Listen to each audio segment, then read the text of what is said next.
Over the past few years, it seems like there's this new scapegoat when big studios put out a film and it just flops. Whenever their project is failing, they blame those hateful fans online with their hateful videos. It really does seem like Hollywood now has a blueprint when attacking these fans now. Let's take a beloved franchise and make it for modern audiences. Next, let's write a script that disrespects the fans and completely ruins the franchise. Next, we don't add any creativity and we have no meaningful story whatsoever. And lastly, blame those right-wingers on Twitter and the YouTubes. It really seems like this has been the same song and dance since 2017 and the release of The Last Jedi. That really was the beginning of the end, not only for Star Wars, but for Hollywood in general. They stopped listening to the real fans, pushing them to the side, and bringing up the super fans. I've seen a lot of talking about my girl Galadriel. Yeah,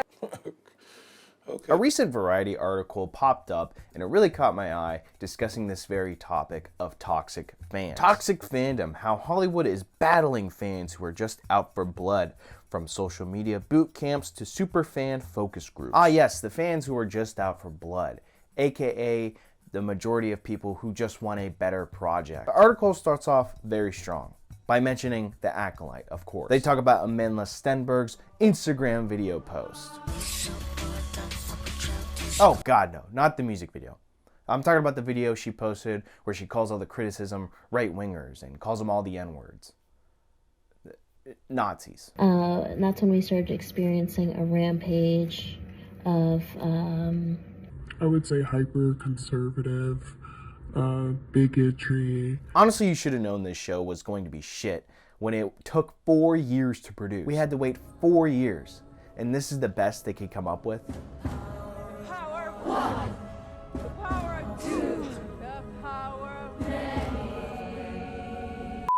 In other words, the Acolyte was the latest high-profile target of toxic fandom, the catch-all term for when fan criticism curdles from good faith dissatisfaction into a relentless, negative, often bigoted online campaign against either the project or its stars or creative leaders. Now, I am sure there is a small percentage of the audience that is doing what they are describing. They hate the show just because they're a bunch of bigots, homophobes, and all those words. But I don't think they're talking about that small percentage of people. I think they're talking about the majority of people who use their platforms to voice their opinions about the shitty projects they see. They're talking about the Nerdrotics of the world, the Geeks and Gamers of the world, the Star Wars theories of the world. I mean, how dare these people speak up and talk about the awful acting or the terrible writing? And of course, how dare they mention the heavily forced social politics in these projects now? It comes with the territory, but it's gotten incredibly loud in the last couple years, says a veteran marketing executive at a major studio. People are just out for blood regardless. They think the purity of the first version will never be replaced, or you've done something to upset the canon of a beloved franchise, and they're going to take you down for doing so. Yes, because when you make a movie or a TV show within a franchise, you have to respect the already established audience. So when you absolutely wreck canon in a TV show or a movie, or act like lore doesn't exist in the franchise, or destroy a beloved character, how can you not expect people to say, hey, that character wouldn't do that? I don't think that really makes sense in terms of the lore already established in this world. I don't remember that character being gay. Why are you gay? I feel like the culture really has changed from creative people doing hard work to making beautiful projects to now where it's switched to this generation of just minimum effort. Studios are now more willing to give a higher budget, and then they put people into leadership roles that they don't deserve to be in. So of course we go from bigoted remarks and bigoted hate campaigns to guess what's next? That's right, homophobia. They mentioned the feedback they got with scenes like the lesbian kiss in House of Dragon Season 2 and the whole Episode 3 in The Last of Us, where it follows two guys who are definitely white dudes for Harris. I'm a man. I'm a man.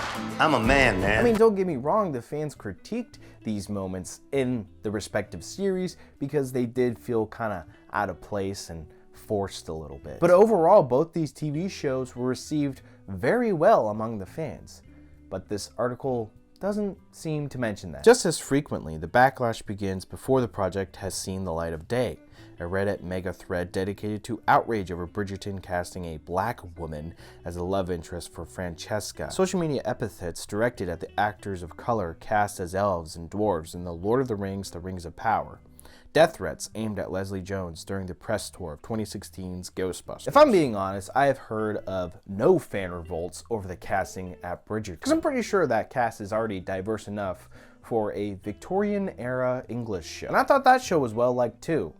So, are people really that upset over it? And of course they mentioned The Rings of Power. I mean, that's the latest shit show on Amazon Prime. People critique the casting of it because in Tolkien's original work, there was no elves or dwarves of color. I think it would have been fine if there was some sort of explanation for it. The only explanation given was they need to make it more modern, guys. And lastly, the death threats for Leslie Jones for the 2016 Ghostbusters. Are you sure she was the only one who got death threats? Just saying. I think everyone did for that fucking disaster. Several studio insiders say they often put their talent through a social media boot camp. In some cases, when a character is intentionally challenging a franchise status quo, studios will, with the actor's permission, take over their social media accounts entirely. In this social media boot camp, there will be no logical points. There will be an endless defense of the shitty project. Above all else, blame those racist, bigoted fans. And lastly, but most important, if a man on the red carpet or in an interview asks if this is the gayest project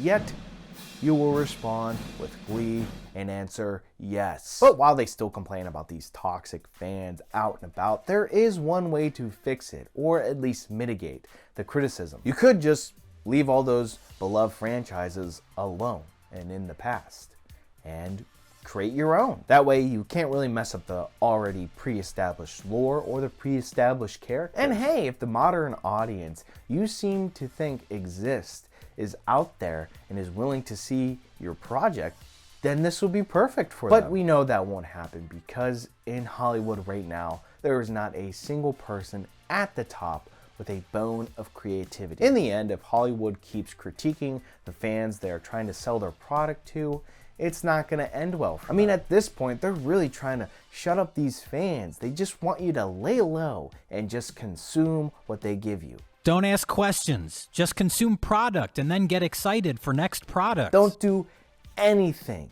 Like anything at all. Hell, don't even touch the movie poster and make it look like the original Broadway playbill. But that's all I have for you guys today. Let me know what you think of this variety article down in the comments below. If you enjoyed this video, please be sure to like and subscribe. Thank you so much for watching, and I'll see you in the next one.